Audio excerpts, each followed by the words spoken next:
rutín hasta el occidente de Asturias, que ya sabes que a mí vuélveme yoca esa parte de Asturias. Concretamente vamos a ir para la zona de Tormaleo, para Ibias, porque allí un grupo de moces van cantarnos una cosa maravillosa, un cantar de boda. Además van facelo en gallego asturiano. Fala. En gallego asturiano, ahí estamos, en gallego asturiano. ¿Qué cuentas y cantar de boda? Pues algo muy interesante, que pues cómo se prepara el pueblo para recibir a esta moza que va por fin tomar matrimonio, pero que además va a juntarse con otra pieza también de esa zona que es maravillosa, que es la Muñeira de Busu.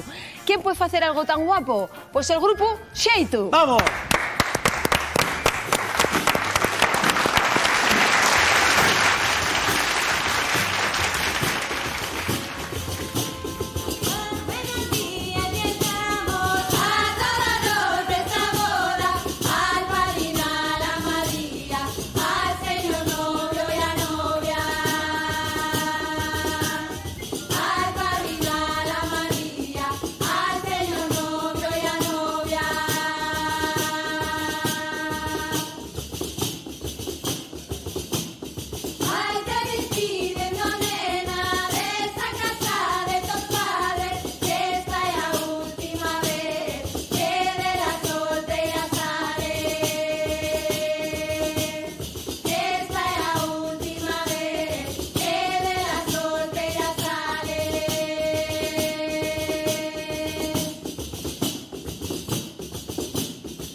¡Viva el boiche! ¡Hombre! Y las que están a la danza. ¡Qué cosa!